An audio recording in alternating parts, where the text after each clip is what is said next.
Jaya Radha Madhava Kunja Bihari.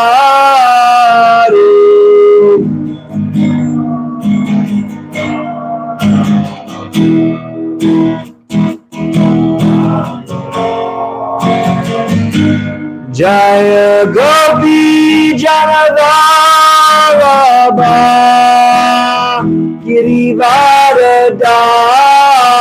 Girivardhari.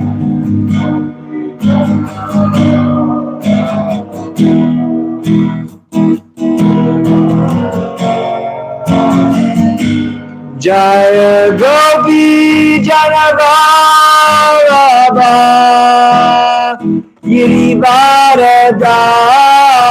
Girivardhari.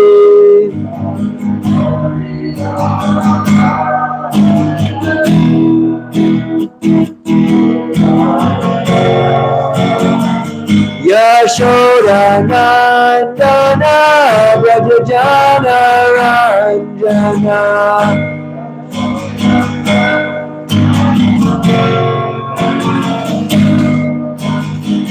Yashoda Nandana Brajajana Ranjana.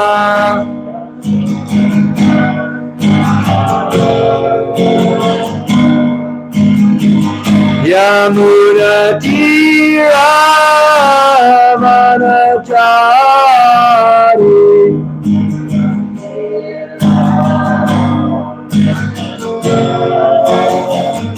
Yamuna Tira Manachari.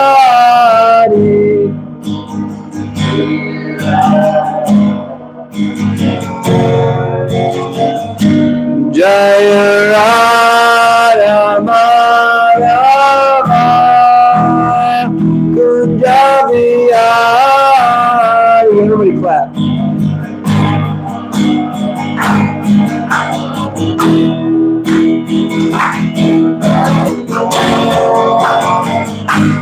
Jaya Gopi Janavallabha Girivardhari.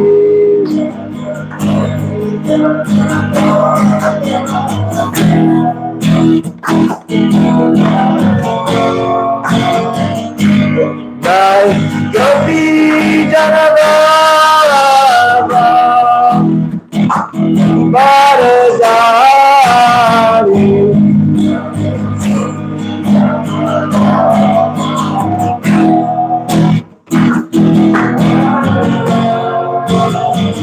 Yashoda Nandana Brajajana Ranjana.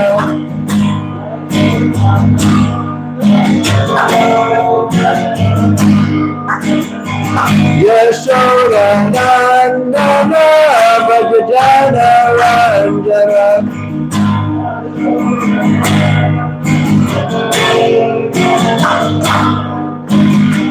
Yamuna Tira Manachari.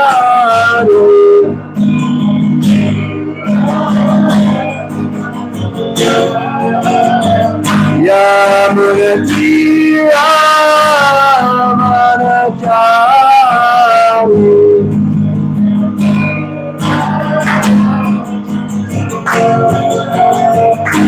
Jaya Radha Madhava Kunja Bihari.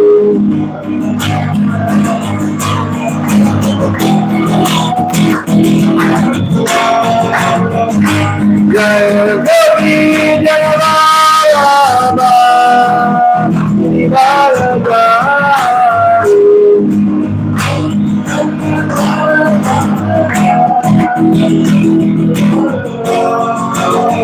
Yashoda Nandana Brajajana Ranjana.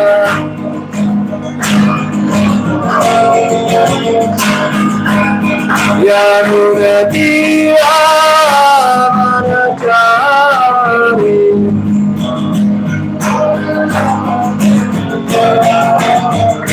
Hare Krishna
Ram Vishnupad Paramahamsa Parivrata Gacharya Soter to the Srimad, His Divine Loving Grace of I Charnadavinda Bhakti Vedanta Swami Srila Prabhupada Bandharaj Srimad Bhagavatam Nitai Gaur Premanande, all glories to assembled devotees, all glories to assembled devotees, all glories to assembled devotees, all glories to Shri Guru, Shri Ranga, Shri Prabhupada, Shri Prabhupada ki. Hare Krishna, everybody. Congratulations. We completed the prayers of Queen Kunti last week, but we didn't complete the chapter. We completed the chapter, they possibly start the wondrous next chapter. No, every chapter in this canto is just like so important in nectar. It really is. It's quite amazing. An amazing chapter. In Mridanga Prabhu, we just went out to the gem show. We had a nice darshan of His Grace Chitsukananda Prabhu.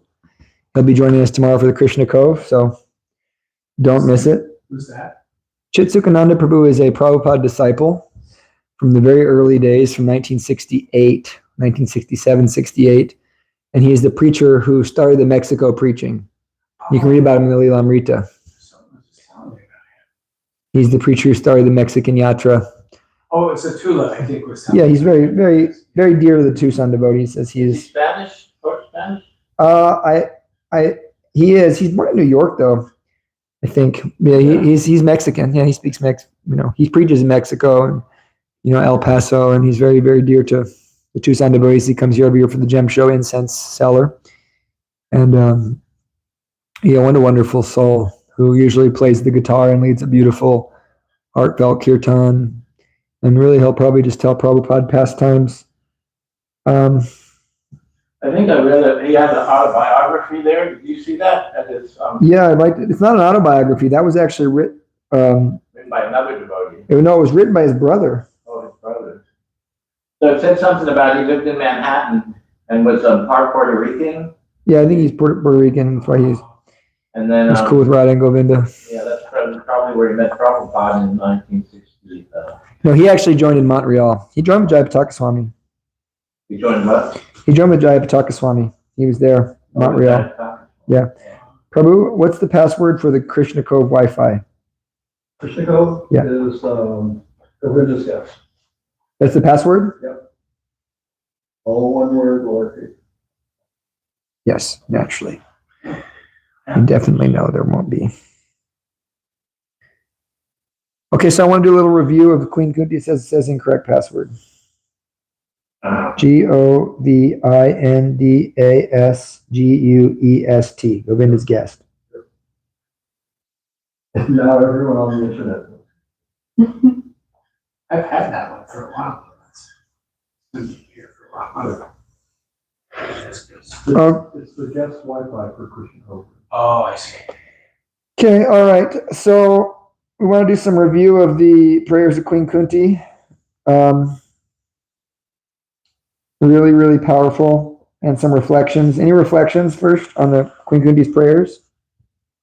Well, actually, before we start, I should probably say, Om Namo Bhagavate Vasudevaya. Om Namo Bhagavate Vasudevaya. Om Namo Bhagavate Vasudevaya. Om Namo Bhagavate Vasudevaya. Om Namo Bhagavate Vasudevaya. Bhagavate Vasudevaya. Narayanam Namaskrita Naram Chaiva Narottamam Devyam Sarasvatim Vyasam Tato Jayamuduraya Nasta Praeshu Bhadreshu Nityam Bhagavata Sevaya Bhagavate Uttamah Shloke Bhaktir Bhavati Naishtaki Namo Vishnu Padaya Krishna Prashtaya Bhutale Srimate Bhaktivedanta Swami Namane Namaste Saraswati Devi Gauravani Pracharadin Nirvishesha Shanyavari Pastutadesha Taradin Jaya Shri Krishna Chaitanya Prabhu Nityananda Shri Advaita Gadadhar Shri Vasadi Gaur Bhaktarinda Hare Krishna Krishna Krishna Hare Hare Hare Rama Rama Rama Hare Hare Marika Bando Matsangin Madguru Manmadana Madnistaraka Madbhagya Marananda Namostite Asaru Sadhu Tadayanati Nicho Chatakarana Munchakara Chinmam Premna Hritkatayos Puraha. So, do we have any reflections on the prayers of Queen Kunti?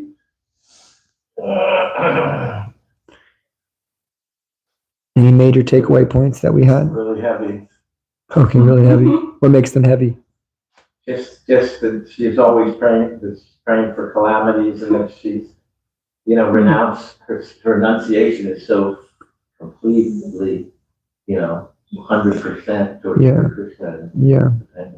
Yeah, they're so deep. I mean, one thing, if anybody's familiar with Richard Rohr, which I know that Tamal Prabhu is, Richard Rohr talks a lot about mystics, and like her language is that of a mystic. It's mystical language, the way she speaks about Krishna. You're within and without everything. She's speaking from a point of realization, which is something I really love. And these prayers are some of Prabhupada's favorite prayers. Prabhupada actually recorded them. Any other points? Just I love that what happens right now. Krishna smiles. I mean, you could almost write a little like book of reflections on these moments. There's a whole Shastra where Krishna smiles. There's a whole book about the prayers of Queen Judy that came out by His Holiness Bhaktivinoda Goswami, who happens to be one of my top favorite speakers. And literally, when I'm like in a rut, if I'm really in a rut, I'm like Bhaktivinoda Goswami, envy. Oh, there's a class, thank God. Bhaktivinoda Goswami, lust. Okay, there's a class, thank God. Bhaktivinoda Goswami, anger. Okay, there's a class, thank God. And his classes just help me so much. They're so amazing. So I really take a lot of shelter of his classes somehow or another. He has a way of, he's a scientist. He just breaks things down in such a brilliant way. And so I'm a big fan of Bhaktivinoda Maharaj. He has a book because he was he was one of the original devotees who started the Russian Yatra going. Not the original, but in the 80s, he became a devotee, and he was an atheistic scientist student, PhD science student. And one day he read the Gita, and, he has this whole journey how he became a devotee, and he became Vidyanath Das. And, he was getting, chased by the KGB and so many things, but he took a lot of shelter of these prayers during that time. So he just wrote a book about these prayers. Oh, about Queen Kunti's prayers, yeah. I think it's called Healing Prayers. Or something like that. What about anybody else having a reflection? Luna? Humbly, mercy, O Lord of multi-loves abundance, forever close to the sea without hindrance, let my attraction be constantly drawn unto you without being diverted to anyone else. Sweet, blessed and humbly. I'm praying, take away my misery. She's praying, give me misery. Yeah, also, it's like my mind is flowing toward not Krishna. I'm like, it feels like I'm like trying to redirect my mind with a dam, go to Krishna, but it's like, go to Maya. And you put the dam up, goes to Maya. Yeah, no, we're not on Queen Kunti's level, but we'll get there. So there's a nice little review here of Queen Kunti's prayers that there's these 18 through 20 is knowing the Lord, 18, you are the Supreme Lord, existing in and out. That's a famous verse. Namaste Purusham Tvadyam Ishvaram Prakate Param Alaksha Sarvabhutanam Antir Bahira Vashtita. Famous verse. And I like every day, if you see me in greeting the deities, I say Queen Kunti's prayers. I always say certain prayers by Queen Kunti. I was saying the Vipada Shanduta Shashvat Tattva Tattva Jagadguru, but I stopped because it was seeming like Krishna was being he was answering too nicely. I don't know. I don't pray for calamities. Really seems, which they're happening too much. And once I stopped, it kind of chilled. But I have to say that was a purifying month there. Then Krishna, he says, you're invisible, covered by a curtain of Maya, known to Paramahamsas, not to women like me. He's very humble. This is a point brought out in these prayers that Queen Kunti's a lot of humility, and she's expressing that I'm a humble woman. And so there's a nice point. She's taking that position of humility. Especially the times of today, this is a very hot topic. Everything going on in ISKCON. But in any case, one thing we understand is we should always be humble, whether we're a guru, whether we're a brahmachari. And it's important to always feel ourselves meek and mild and correct our wrongs and to do that humble thing and not just acting humble, but actually being humble. He's not thinking we're better than others. I was dealing with a devotee yesterday who was very disturbed by some behaviors, and I was feeling, very sad that he was dealing with devotees who are very successful, but they were kind of mean to him. And so that humility is important because whatever a great man does, common men follow. And so if you're doing great things, you have to have great behavior also. It's very important. And the next section of prayers, and we can kind of understand these, and in our own prayers we apply these. Generally a prayer starts by glorifying the Lord's position, and then, there's a gratitude. Devaki and Vasudeva are fortunate. I'm so fortunate to see your form. I am more fortunate. You saved my sons, not Devaki's. She's saying, you saved my sons, but your own brothers and sisters were killed. You protected us from all the calamities. It says, let those calamities come again and again. And then qualifications to approach the Lord. She says this famous verse, Janmaishvarya Shuta Shribi Redamana Madapuman Naivat Hat Yabadatun Vai Twama Kinchana Gocharam. This is Janmaishvarya, that if you have a good birth, doesn't necessarily qualify you to approach the Lord. Even say, when born in a devotee family, okay, well, does that qualify you to approach the Lord? Not necessarily. We see many, many devotee children that are not so serious about Krishna consciousness. I had one devotee tell me, I'm not going to name the devotee who told me this, and a very senior devotee told him that, but he said to me that the senior guru sannyasi devotee was seeing these young men born in the Krishna conscious movement, and he said, if a new person associates with these men, their spiritual life is finished. So he said. So Janma is not the qualification, because he was saying, they're not serious about Krishna consciousness. In fact, they're in Maya. And if people think, they're playing mridanga and they're wearing tilak and wearing a dhoti, if they're in Maya, if people think that this is a devotee, then they'll be let down. I had one person tell me, actually that, and they said, I'm kind of confused because I thought devotee, the story said to me, I thought devotee means always thinking of Krishna. I felt, wow, this has hurt my heart, Well, yes, it does, but you have to find the proper association. We have to be discerning about who we associate with. Every single person we associate with, we're discerning. And that's the biggest thing in life, your guru, your partner, your marriage spouse, your friends, we really want to choose those devotees who are very serious in Krishna consciousness and who are going to help us go back to Godhead and serve Krishna. So Janmaishvarya, your opulence, your shruta, your learning, your beauty is not a qualification for approaching Krishna.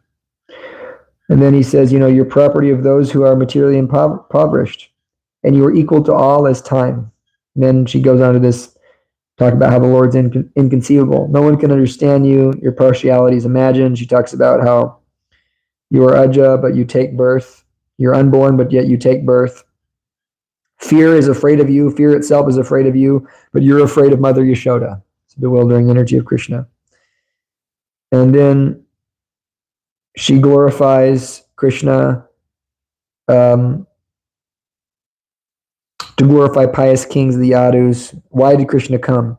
They say, to glorify the Yadu kings, to answer the prayers of Vasudeva and Devaki in response to Brahma's prayers, to rejuvenate the bhakti of the people,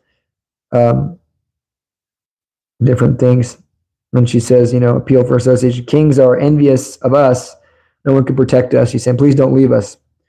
Our fame is useless without you. Our prosperity is because of your grace. And she's, sever my ties to the Yadus, not the devotees, non-devotee Yadus, and the Pandavas. Let my mind flow toward you like the Ganges. Please accept my obeisances. And so in this way, Queen Kunti's prayers go. And so we have actually one last verse, 43 and 44. We didn't actually get to those verses in the Queen Kunti's prayers. So finish the philosophical part. So 43 is just very beautiful verse here. Let me see.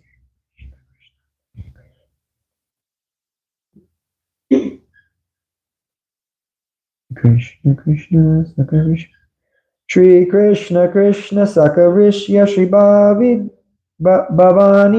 Drug Rajanya Vamsa Dhanana Pava Vargavirya Govinda Godvisa Sarati Hara. It's not the right meter either. Shri Krishna Krishna Sakarishya Vidrug Rajanya Vamsa Dhanana Pavargavira. Okay, we don't know the meter. Govinda Godvisa Sarati Haravatara Yogeshvara Kila Guru Bhagavam Namaste. We don't know the meter. It's a different meter. Someone can read? O Krishna, O friend of Arjuna, O chief among the descendants of Vishnu, you are the destroyer of those political parties which are disturbing elements on this earth. Your prowess never deteriorates.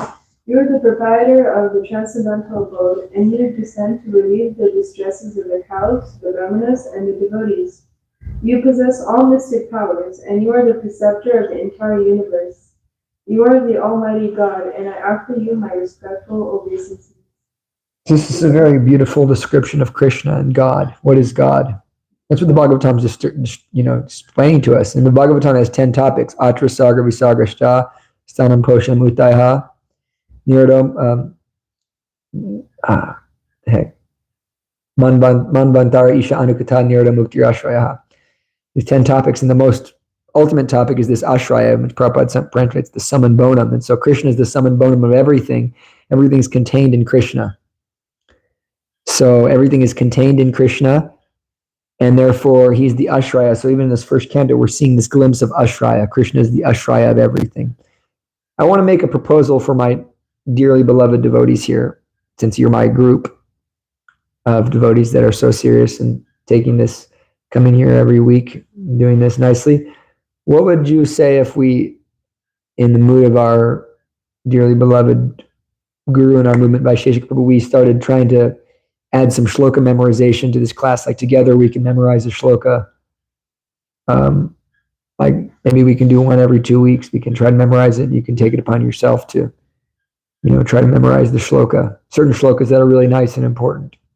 Does that sound cool? Do we somehow put it up on the video? Yeah, we can do something like that. And just an idea that we can add it to. You don't have to if you don't want to, but it's an idea. They do that in your Bhagavad Gita class, Jamuna? Yeah. She knows so many shlokas. She's the only person I go to when I need a shloka. Okay, so last verse is going to be speaking about Krishna here smiling. Sutu vacha pratiyetam kalapandi parinuta kilodaya mandam jaha savaikunto mohyaniva mayaya. Sutta Goswami said, the Lord, thus hearing the prayers of Kunti Devi, composed choice words for his glorification, mildly smiled. That smile was as enchanting as his mystic purport. Anything that is enchanting in the world is said to be a representation of the Lord. Conditioned souls who are engaged in trying to lord it over material world are also enchanted by his mystic powers, but his devotees are enchanted in a different way by the glories of the Lord, and his merciful blessings are upon them. His energy is displayed in different ways, as electrical energy works in manifold capacities. Srimati Kunti Devi has prayed to the Lord just to enunciate a fragment of his glories. All his devotees worship him in that way, by chosen words, and therefore the Lord is known as Uttama Shloka. No amount of chosen words is sufficient to enumerate the Lord's glory, and yet he is satisfied by such prayers, as the Father is satisfied even by the broken linguistic attempts of a growing child. The word Maya is used in this sense, in this sense of the delusion and mercy. Both in the sense of delusion and mercy. Here in the word Maya is used in the sense of the Lord's mercy upon Kunti Devi. So, important point here in the purport is that the Lord is the source of all beautiful, opulent, and glorious things. And that's how a devotee sees. When a devotee, I heard once a lecture by Kadamba Kanana Swami, and he was saying that the impersonalists, brahmachari or devotee, or they see a beautiful girl and they think, oh, this is Maya. But the actual devotee should not think this is Maya. He should think this is Krishna. This is Krishna's energy. And in this way, he can respect Krishna within it and, realize that how do I use Krishna here? How do I apply this in Krishna consciousness? So even devotees who are married, they can apply everything in Krishna's service if they have the proper understanding of how everything is Krishna. In this way, a devotee can actually be in the world, and we're hearing all morning about Priyavrata Maharaj, who was, enjoying on a level we can't imagine as emperor of the universe. Yet he was pure devotee, always thinking of Krishna's lotus feet. So in this way, the devotee can see Krishna behind things. And when we see that Krishna is Bhoktaram Yagyatapasam, he is the receiver of everything we do, ultimately. He's the best person to give to. And we're going to do so many austerities in life. And I make this point again and again that devotional service means responsibility. Even if we think, oh, I'm going to be, brahmachari, we can't make much advancement unless we take responsibility for others' devotional service. So married life, they take responsibility for family, wife, children. Responsibility is important. And you'll make progress if you have the right consciousness. So therefore, we take some responsibility in devotional service, some responsibility for our service. Like when I was a kid, they said, take some pride in your work. It's important to take some, not pride in the sense of materialistic pride, but we're doing something for Krishna. And so when we take that responsibility for Krishna, we're doing a tapas, an austerity for Krishna. Now that should be offered to Krishna. That's Krishna's way of purifying us, right? Correct? So if we just run away when it gets hard, oh, I don't like this anymore, I'm going to do this. I don't like this anymore, I'm going to do this. I don't like this anymore, I'm going to do this. Then the whole point of the ashram is null and void. That's why divorce is so kind of sinister in a sense. Of course, I'm not against divorce in full, because sometimes there are abusive situations where divorce is completely and absolutely necessary. But in the other sense, we should remain fixed in a position for the time necessary to purify ourselves.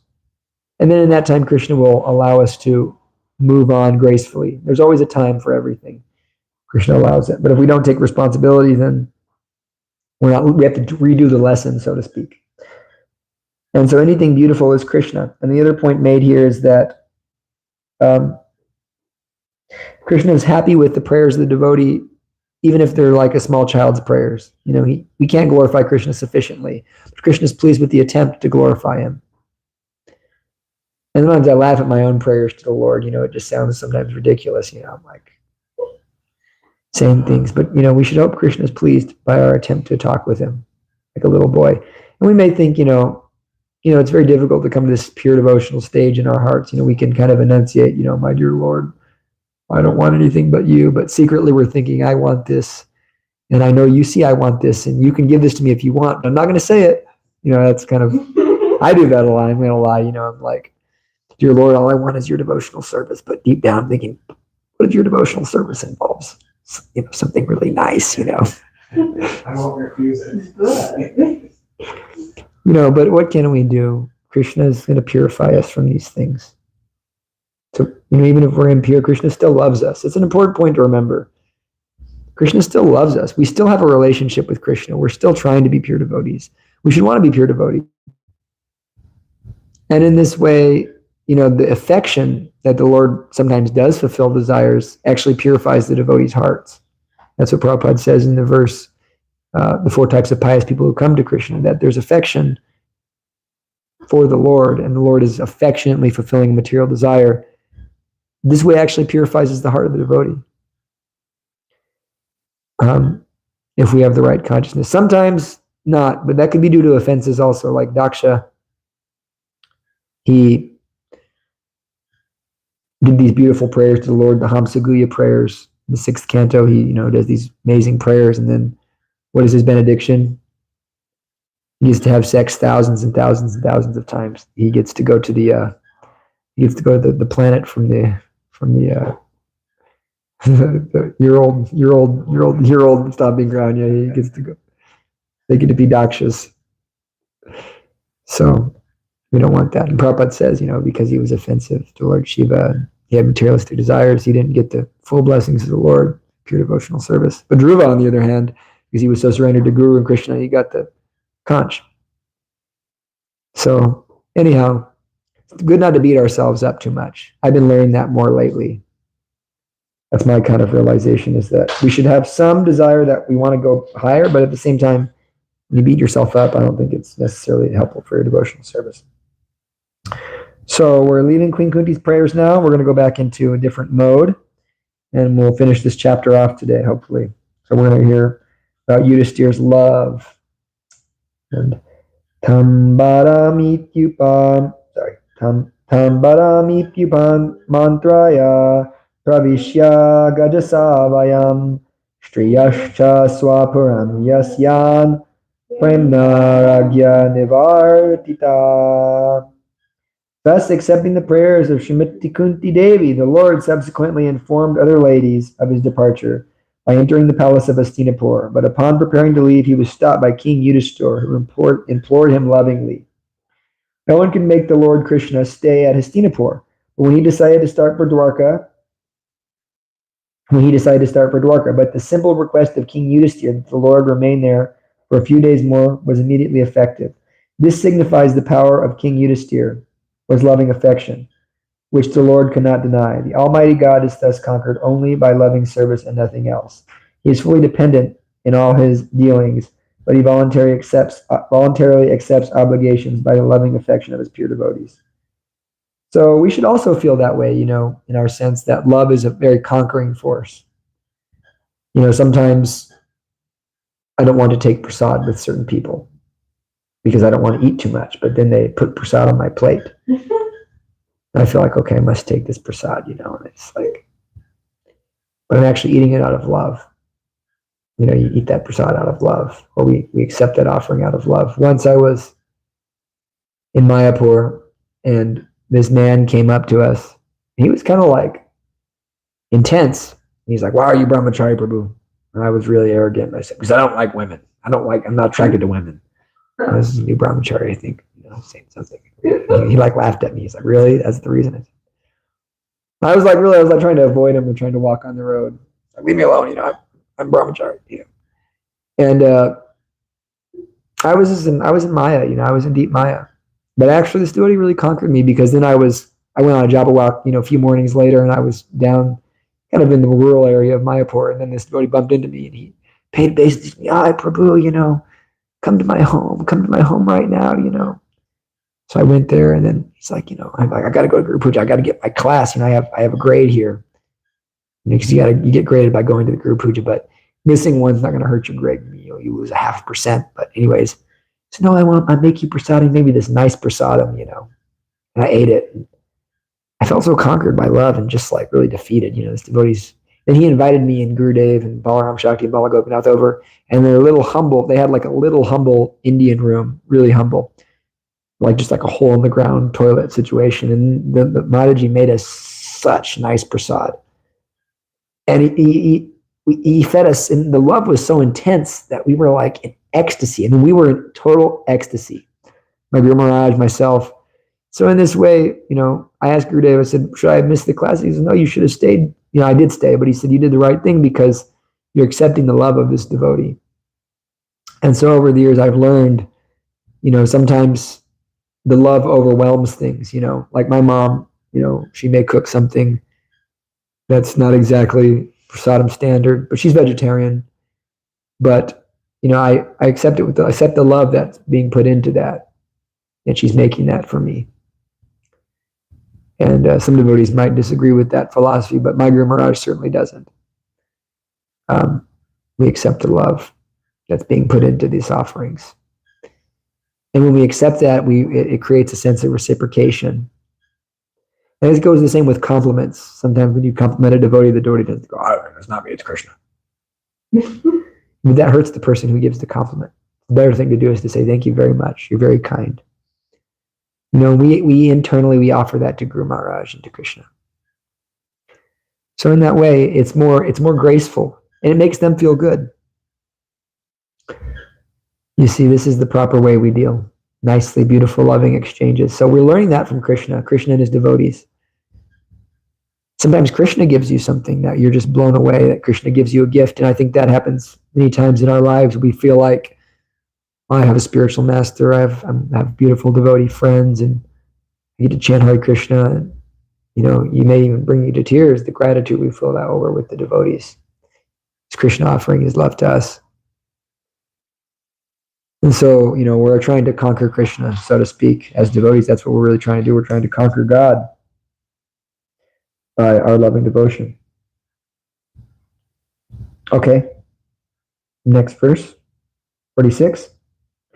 Vyasya Ishvare Ragyai Krishnena Bhuta Karmana Prabodhito Piti Haser Nabudyata Suchar Pita. King Yudhisthira, who was much aggrieved, could not be convinced, despite instructions by great sages headed by Vyas and the Lord Krishna himself, the performer of superhuman feats. And this, wait a second, did I miss something here? 146, right? We read 45? Yeah, it does kind of feel like something's missing. Yeah, okay, well, I know what we're going to get into here. Context-wise, agreed. It's the Battle of Kurukshetra. It just ended. But we're going to get into that, but it just seems a little out of context there. Probably should say aggrieving. He's grieving versus, now we use aggrieved as like. Okay, because it says who was very much aggrieved. Yeah, but in grief, you could even say. Okay, so someone can read a little purport. The pious King Yudhisthira was mortified because of the mass massacre of human beings in the Battle of Kurukshetra, especially on his account. Duryodhana, who was there on the throne, and he was doing well in his administration. And in one sense, there was no need of fighting, but on the principle of justice, Yudhisthira was to replace him. The whole clique of politics centered around this point, and all the kings and residents of the whole world became involved in this fight between the rival brothers. But Krishna was also there on the side of King Yudhisthira.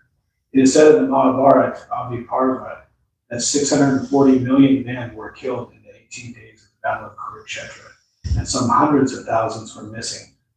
Practically, this was the greatest battle in the world in 5,000 years. That's two United States populations killed off.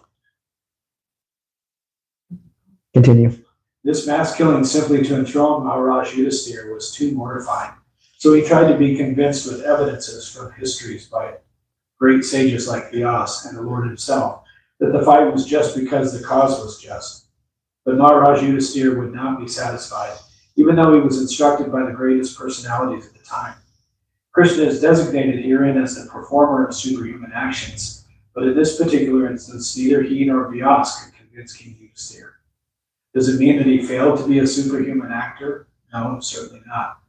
The interpretation is that the Lord, as Ishvara, or the super soul in the hearts of both King Yudhisthira and Vyas, performed still more superhuman actions because the Lord desired it.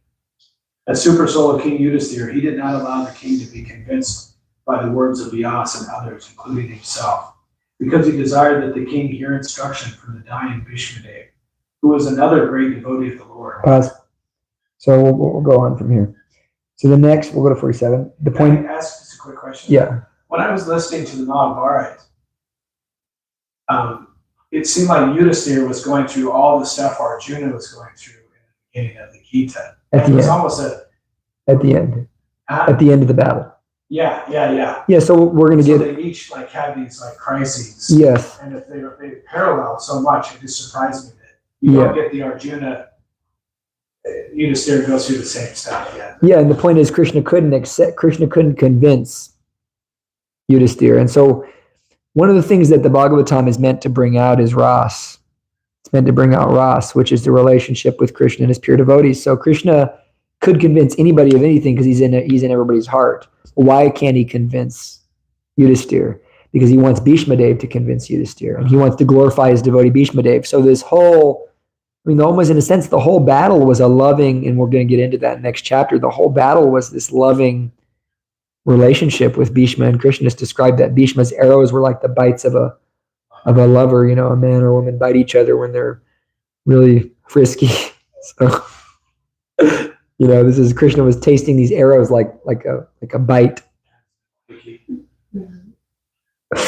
This is. Vishwanath Chakravarti Thakur was so amazing. He writes on these like levels of rasa where he's describing these. He's like comparing everything to a man and woman's relationship. But then he's totally Goswami. He was Goswami his whole life. Perfect Goswami. So we're not Vishwanath Chakravarti Thakur. Fighting, yes. Okay, 47. Raja Dharma Sutash Chintayan Suridambaram Prakritanatmana Vipra Sneha Moha Vasamgataha. King Yudhisthira, son of Dhruva, overwhelmed by the death of his friends, was aggrieved just like a common materialistic man. O sages, thus deluded by affection, he began to speak.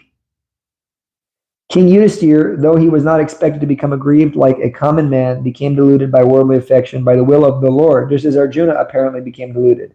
A man who sees knows well that the living entity is neither the body nor the mind, but a transcendental and material conception of life. The common man thinks of violence and non-violence in terms of the body. But that is a kind of delusion. Everyone is duty-bound according to one's occupational duties. A Kshatriya is bound to fight for the right cause, regardless of the opposite party. In such discharge of duty, one should not be disturbed by annihilation of the material body, which is only an external dress of the living soul. All this was perfectly known to Maharaj Yudhisthira. But by the will of the Lord, he became just like a common man, because there was another great idea behind this delusion. The king would be instructed by Bhishma, as Arjuna was instructed by the Lord himself. This is all meant to glorify Bhishma. It's going to be a glorification of Bhishma's potency. And so in this way, sometimes Krishna puts his devotees into delusion purposely to signify a point. To learn, for us to learn, and for someone else to learn. And in a sense, sometimes we see great devotees may go down. And this is not a shastric fact, so to speak, but I'm just saying it as a way we can observe. Sometimes when you see these great devotees who did all this service and they acted in an inappropriate way, or they had a crash, but so many devotees learned from that crash, and we see that they did so much. And so sometimes Krishna may chastise he who is very close to help other devotees learn, and in that way make progress. Okay, we're at 48. We're going to finish the chapter. No one leave until we finish the chapter.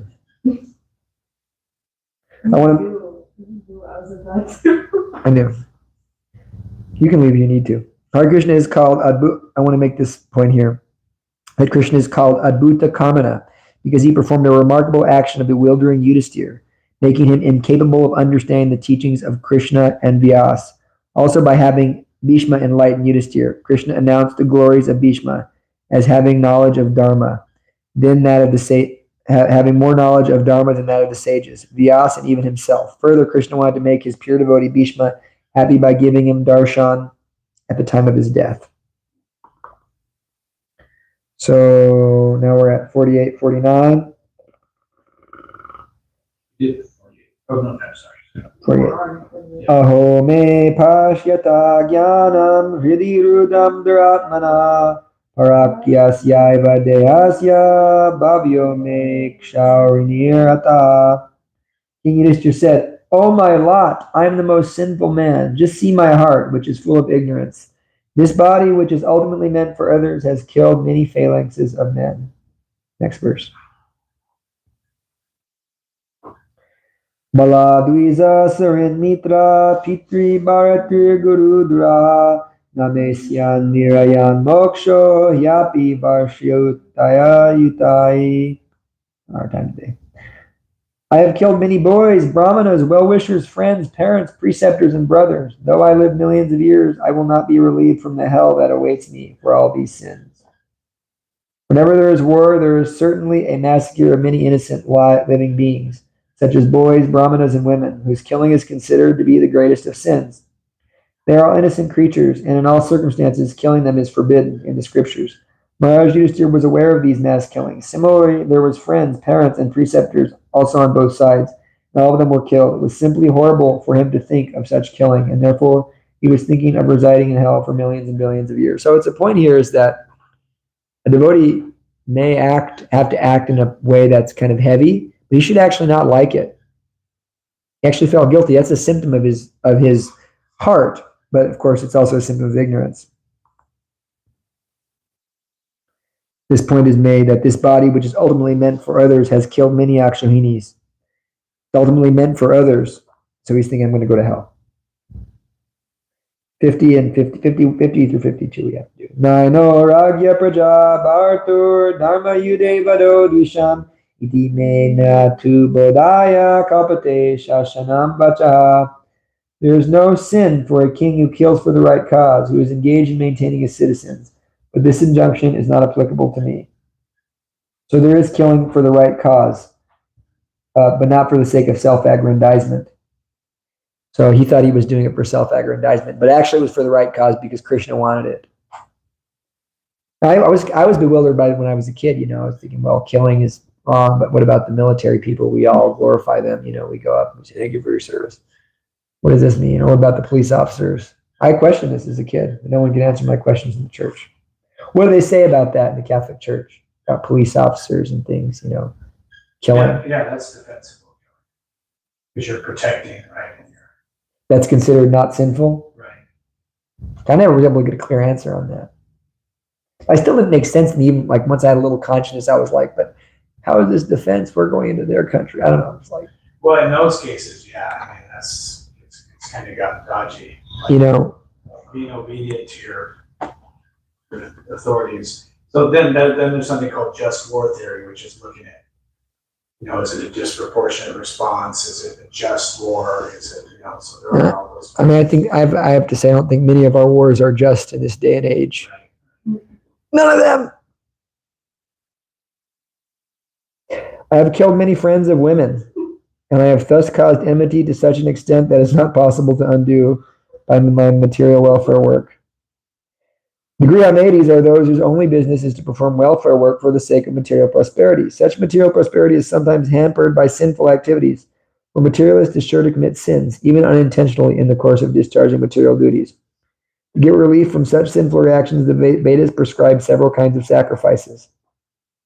It is said in the Vedas that by performing Ashwamedha Yajna, one can get relief from even Brahmahatya. What else can we get relief from Brahmahatya from?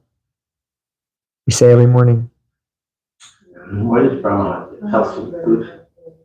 Yani kani cha papani brahmahatyadi kani cha tanitani pradasyanti. Killing of a brahmana. Just go around Tulsi plant. But we don't, we shouldn't think I'm going to go kill a brahmin and then walk around the Tulsi plant now. Good. But I know that and also you, we definitely were brahmin killers in our past lives. We were born in the desert. Sedona is the desert. Still the desert.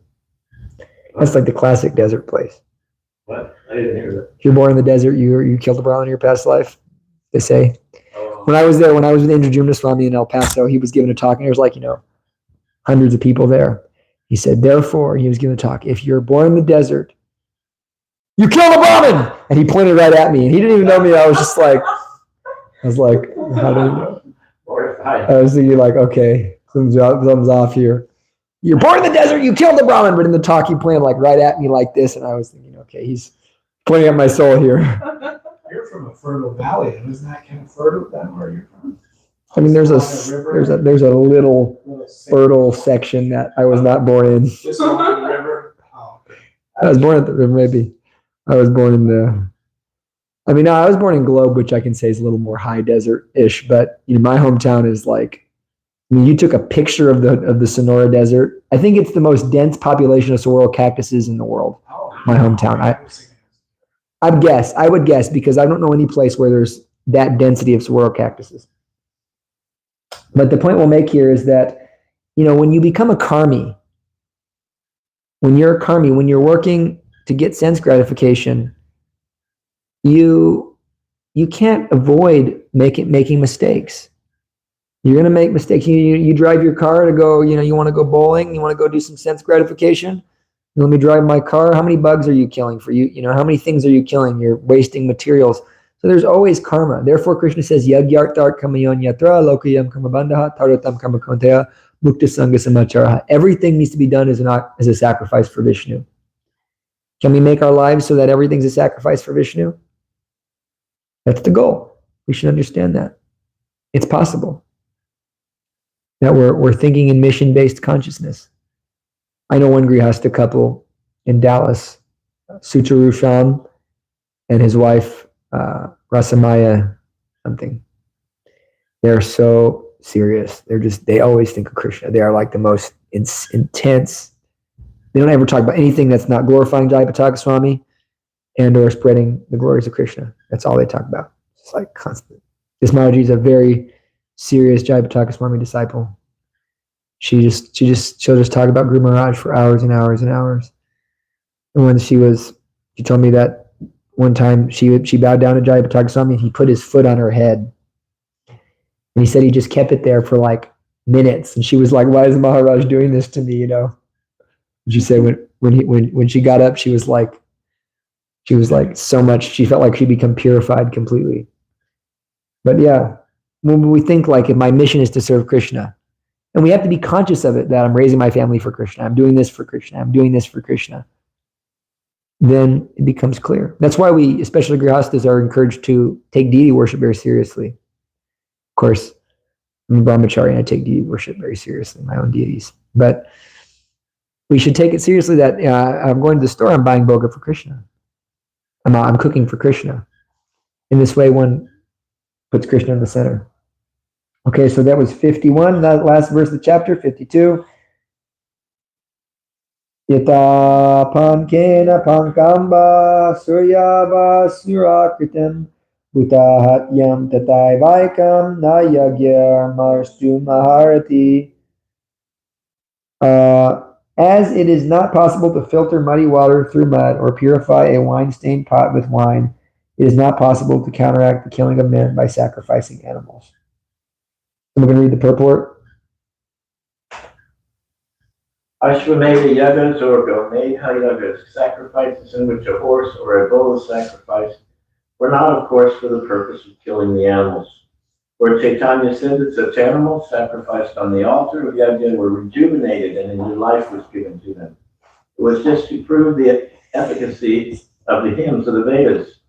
By recitation of the hymns of the Vedas in the proper way, certainly the performer gets relief from the reactions of sins. But in case of such sacrifices improperly done under an expert management, surely one has to become responsible for animal sacrifice. In this age of quarrel and hypocrisy, there is no possibility of performing the yagas perfectly for want of expert brahmanas who are able to conduct such yagas. Maharaj Yudhishthira therefore gives a hint to performing sacrifices in the age of Kali. In the Kali Yuga, the only sacrifice recommended is the performance of Harinam Yajna, inaugurated by Lord Sri Chaitanya Mahaprabhu. But one should not indulge in animal killing and counteract it by performing the Harinama Yajna. Those who are devotees of the Lord never kill an animal for self-interest. And as the Lord ordered Arjuna, they do not refrain from performing the duty of a Kshatriya. The whole purpose, therefore, is served when everything is done for the will of the Lord. This is possible only for the devotees. Okay, we'll make a point on this, and I have an announcement for the class. So the point here is that in this age, these yagyas are, not useful, but even in those ages, Narada Muni, he gives a whole entire story to Maharaj Prachini Bari about why these yagyas are dangerous. He tells the story of King Paranjana. And then what happens to King Paranjana after he dies, all those animals come and horn him. He's like getting horned by all the cows and horses he killed. And Narada Muni, slyly leaves out the fact that he did get to go to the heavenly planets for some time because of the piety of that. But still you have to suffer. So there's really no scope for this killing of animals. We do the Harinam Yajna. We have to do it. And I'm convinced, I think a lot of devotees, I can't go to Harinam, I got to work. But it's like, man, I'm going to India and doing all this and that. I don't even have a job, but Krishna sends. Because why? Because we're dedicated to Harinam. So if you want to be a successful grihasta, do Harinam with your family.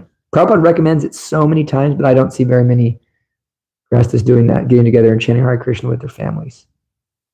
And if I ever had a family, I would, chant Hare Krishna. I do know the Sedona devotees, they're like the kings of that. But it's important. It's a very important fact. I'm sure some do. I'm not trying to, be broad here or, shoot anybody down. I'm just saying that it's an important fact that when we do Harinam and we dedicate ourselves to the preaching mission, we get a lot of benefit. And another point here is that, we're not trying to atone for sins. That's a really sick consciousness. Let me atone for my sins. That pretty much puts you in this place where you get in this kind of vicious cycle. The devotee may make a mistake, but rather than atone, he just continues on doing devotional service. That in itself is his atonement. And that's why Krishna says, Apichet Siddharacharo Bhajate Mama Nyanyabhak Sadhareva Samantavya Samyak Bhavashato Saha. That, and this is the final point we'll make here, that even if you're a Siddharachar, but you're devoted to Krishna, then Krishna considers you a sadhu, and then he says you'll quickly become righteous and attain lasting peace. So I don't know about you guys, but for me, I certainly have material desires and propensities in my heart. I'm not a pure devotee, even in the slightest. But I do want to become a pure devotee. I want to follow Prabhupada nicely.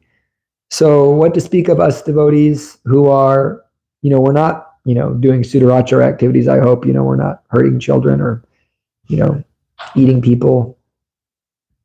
What's your literal definition of Sudarachara? Abominable activities is what Prabhupada says. So we're not doing those things. Ideally, we're following regulative principles. We're trying to be good devotees. So what to speak of of us. Krishna is still going to purify us. We're chanting our rounds. We're trying to do service. So quickly we'll achieve lasting peace. And that we should be hopeful of Krishna's mercy in that. It's part of surrender. Always hoping for Krishna's mercy. So we just continue on doing devotional service. We may fall. We may have challenges. We may have to take a side road here or there, but let us continue on being very strict in our chanting of 16 rounds and our following of 4 regulative principles nicely, reading Bhagavatam, hearing, chanting, taking prasadam. In this way, we'll become successful. Lastly, we have a group announcement. There's a field trip next week for the class. We'll be going to Rio Rico to install the Srimad Bhagavatam. Please get your permission slip signed if you wish to come. Get your permission slip signed if you wish to come. You don't need a permission slip. Yes. Is it on a Wednesday? It's on a Wednesday night. So you might not be able to make it, but we'll get back later. But It depends. Next Wednesday? yeah. I don't know. So anyhow, we're gonna be going there. We want to take 10 devotees with us, 10 to 11 devotees with us. Kirtan Yaga is going. Big Bhakta Raj, we're gonna have a nice kirtan. I'm gonna be giving a talk. We're gonna do a full Bhagavatam puja, and we'll see what the Bhagavatam has in store. Because he's going down there on his own will. Bhagavatam is Krishna himself. He's Swarat, and he's choosing to go down there. So he has a plan. So it's an interesting day too, because it's Ash Wednesday and the beginning of Ramadan. All that's happening next Wednesday. It's also the beginning of Passover, correct? Right? Lent and Passover Passover is the 5 days before Easter. Just before Easter. Okay. Is Lent after or before like the Christian's fasting? Lent is the 40 days Jesus was in the desert. And that's when on Ash Wednesday, they put, the Catholic people wear their tilak one day a year. They put on their tilak. They're vegetarian one day a week, but there's always what I say. They do like a little bit of what we do. They eat prasadam once a week too. Not all of them, but what Orthodox, they're vegetarian all of Lent. I think Yeah. it's something like 100. Orthodox, they only eat meat 3 days a week. They're vegetarian 4 days a week, I think. Yeah. I think in an average year, it's over 200 days. Yeah. So they put this cross of ash on you, and then they say, From dust you came, and to dust you shall return. Yeah. There's several things you could say. That's what and yeah. believe. Of course, we're not dust, we're spirit souls, full of knowledge and bliss. Well, it's your body. Yeah. Yeah, from dust you came. Yeah. It's that your body is temporary, so don't focus so much on that. Yeah. When I was a kid, I took Lent seriously. I used to not drink soda during Lent. That was my fast. I wouldn't drink any soda during Lent. I was used to, when I give talks on Lent, I'd say, as a non-Catholic, yeah. What's that? That was your concoction. No, it wasn't a concoction because you're meant to give up something in Lent. You give up something. I hear kids at school, they talk about it. But they do now. Yeah. But if the things you give up make you like monstrous, then you should, that's what happens a lot. Like people then get really irritable, right? Because they gave up Coffee or something. coffee or alcohol or whatever it might be for them that's setting them on edge. They do give up alcohol, so then on Sunday they're like, oh, take that wine. Or I took Padmanabhan to the Catholic Church, and he was like, they drink the wine in the church? He was like, he looked at me all mad. In the temple? They're drinking the wine? Prabhu with ceremonial wine. I said, the water, they drink wine in those days because the water is contaminated. He said, the water is contaminated now. Don't tell me the water was contaminated then. I took Padmanabhan, both Padmanabhan and Shanti, we took them to the mission, and Shanti was freaked. When she first came here, she was freaked. Yeah, she was like posting on Facebook, like she was telling her friends, she's all, it was scary, just like the movies, the church. She was talking about the church being scary like the movies, I guess and she was saying, Prabhu, I was so scared.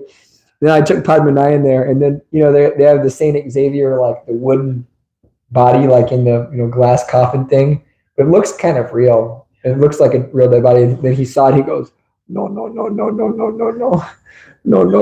He puts his arm, he goes, no, Prabhu. He said, Prabhu, it's not real. He goes, no, Prabhu. He's very freaked by it. So I didn't know I'd expect that effect. But it seems to be the effect. You ever been there? I've been a few times. Been where? There's a Catholic mission, beautiful ancient Catholic mission. Not what did you recommend my mom? But I think we took Anika.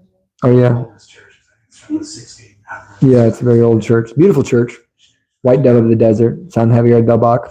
But in any case, yeah, so the Wax Wednesday will be doing that, and on Ash Wednesday. And Do we have a leave time? it'll all be announced.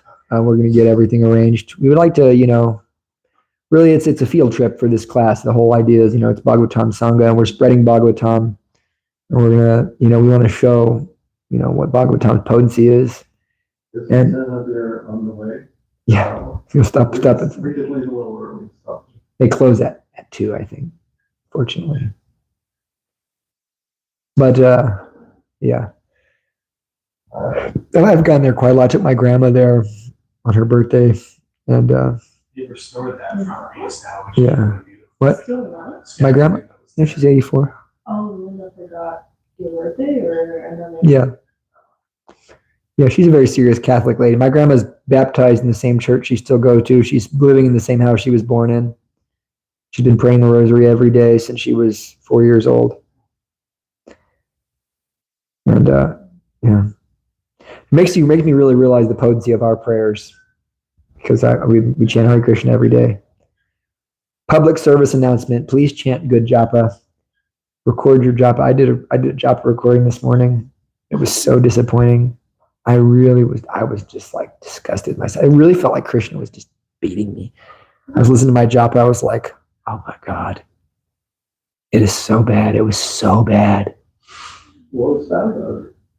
I don't want to tell you. It was just so bad. It was just that. It was just like I was not pronouncing things correctly. And I was feeling like I was so absorbed, but I'm realizing no wonder I'm trying to. So I made a vow today that at least for this week, I'm not going to chant alone. I'm chanting with Mother Sandamini again. That's how I got good job. But yeah, so, we make sure we, chant nicely. It's important. It makes a difference. So Krishna, sometimes he's got to point out, because I'm always privy to like, Prabhu, I think you're leaving off a Hari there, just to tell you it makes a difference. I like tell devotees that, and I'm like, no one's telling me that. You tell myself that. Narayani Mataji, I remember in a japa workshop I did with her, that's one of the big things she suggests. Like, if you've been chanting for a long time, record yourself. Yeah, because you get off. It's weird how you'll get off. You'll think, you'll get really good, and then you'll get overconfident, and then you'll get off. I mean, I think that's important, especially for devotees who, if you're chanting all day and, you're working, man, but like for devotees who maybe they're working, whatever, when we have a sadhana schedule, like I'm going to get up and chant so many rounds and then chant so many rounds in the evening. It's really good to have it that way, because then your mind becomes fixed for a certain time. And it really makes a difference when you fix your mind on Krishna, because, it takes 2-3 rounds, and 2-3 rounds, you're feeling fixed, and you can get kind of confident in that. And then we get lazy or something. That's what was happening to me, I feel. Good. Oh, Jamuna, thank you very much for coming. Did you practice the tune at all? Yeah. What's up? Because I want you to do kirtan soon. Maybe not tomorrow, but maybe next week. Okay. Granth Srimad Bhagavatam ki. Srila Prabhupada ki.